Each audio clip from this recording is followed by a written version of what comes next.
दोस्तों, दीपिंदर गोयल की कनपटी पर एक डिवाइस लगा हुआ है। क्या करता है, कनपटी पर क्यों लगाया जाता है, इसी के बारे में पूरी जानकारी मैं आपको बताऊंगा। नमस्कार, मेरा नाम पिंटू सिंह यादव है और टेक्निकल दुनिया पिंटू में आप सभी का स्वागत करते हैं। जी हाँ, हाल ही में आपने देखा होगा कि जोमेटो के फाउंडर दीपिंदर गोयल राज शमानी के पॉडकास्ट में गए थे। वहां पर दोनों के बीच बहुत सारी चीज़ों पर बात हुई, लेकिन सबसे ज़्यादा जिस चीज़ ने लोगों का ध्यान खींचा वो रहा दीपिंदर गोयल के टेम्पल एरिया पर लगा चिप। यह एक छोटी सी मेटेलिक चिप थी, लेकिन किसी को ये समझ नहीं आ रहा था कि आखिरकार ये काम क्या करती है और कैसे काम करती है। इसे लेकर कई अफवाहें भी फैल रही है। कोई कह रहा है कि यह दिमाग तेज करता है, तो कोई कह रहा है कि इससे आपका दिमाग कंट्रोल हो रहा है। दीपिंदर गोयल ने खुद ही राज शमानी से बातचीत करते हुए इसके बारे में बताई। उन्होंने उससे जुड़ी हर छोटी बड़ी चीज़ की शेयर की। उन्होंने बताया कि यह कैसे हेल्थ को ट्रैक करता है और क्यों उसे सैंपल एरिया पर ही लगाया गया। राज शमानी ने भी उनसे कई तीखे सवाल पूछे, जिनका दीपिंदर ने जवाब दिया और इसके पीछे का विज्ञान भी समझाया। तो आइए जानते हैं कि उन्होंने क्या बताया और समझते हैं कि ये डिवाइस कौन सी है। बात करें तो टेम्पल डिवाइस कोई मामूली चीज़ नहीं है। ये बहुत खास डिवाइस है। खासतौर पर जो है सेरेब्रल ब्लड फ्लो यानी कि दिमाग में होने वाली खून के बहाव को नापने के लिए डिजाइन की गई चिप है। इसका नाम टेम्पल है क्योंकि सिर के जिस हिस्से पर इसे लगाया गया है उसे कनपटी कहते हैं, जिसे अंग्रेजी में टेम्पल कहा जाता है। और यह डिवाइस हर वक्त यह ट्रैक करता है कि आपके दिमाग तक कितना ऑक्सीजन जो है वो पहुंच रहा है।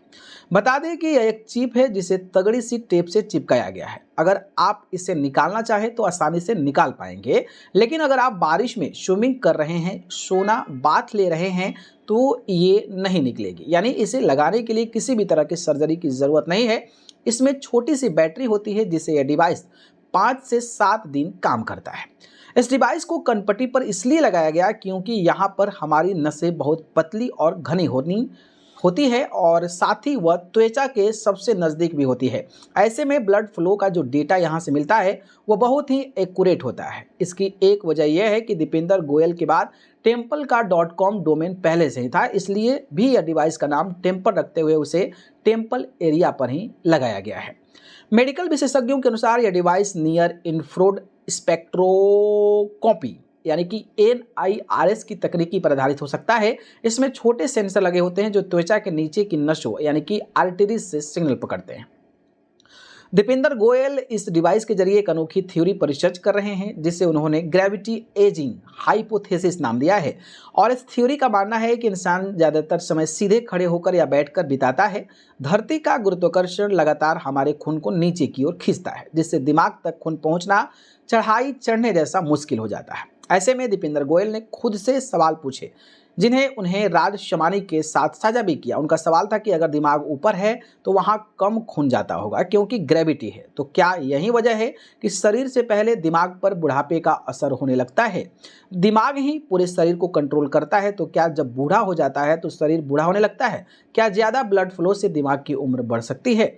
दीपिंदर ने यह चिप लगाने के बाद ये भी पाया कि खाने पीने का असर भी ब्लड फ्लो पर हो रहा है। उन्होंने देखा कि अगर वो हेल्दी खाना खाते हैं तो ब्लड जो है वो अच्छा रहता है। वहीं अगर अनहेल्दी खाते हैं तो दिमाग में ब्लड फ्लो कम हो जाता है।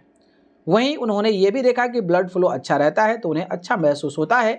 ब्लड फ्लो अच्छा नहीं होने पर वह खुदा भी महसूस अच्छा नहीं करते हैं।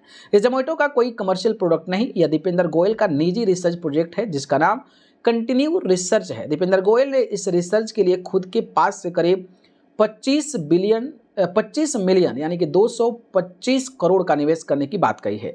जब जब इस प्रोजेक्ट को पैसा की जरूरत होगी, इसमें से उतने पैसे रिसर्च के पास पहुंचते चले जाएंगे।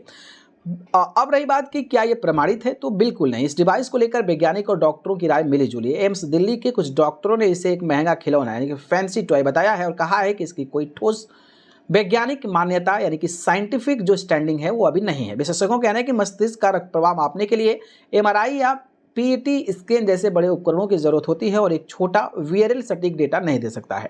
वहीं दीपिंदर गोयल ने भी खुद साफ किया कि वो अभी एक प्रयोगात्मक प्रोटोटाइप हैं और वह केवल डेटा जुटा रहे हैं, कोई मेडिकल दावा नहीं कर रहे हैं। राज शमानी ने दीपिंदर से बहुत ही तीखा सवाल पूछा कि अगर आपकी थ्योरी गलत साबित हो गई तो क्या होगा। तो वह यह कहना चाहते थे कि ऐसी थ्योरी से आप लोगों को मिसलीड तो नहीं कर रहे हैं, कहीं ये गलत साबित हो जाती है तो क्या। ऐसे में दीपेंद्र ने साफ साफ कहा कि अगर ऐसा होता है तो वह खुद सामने आकर माफ़ी मांगेंगे। वह सिर्फ एक रिसर्च कर रहे हैं और समझने की कोशिश कर रहे हैं। क्या उनकी हाइपोथेसिस सही है या नहीं, वह दावा नहीं कर सकते हैं। अब सवाल कई सारे हैं। अब जिस तरीके से ये तमाम चीज़ें आई है उसको लेकर आपकी राय क्या है, कमेंट करके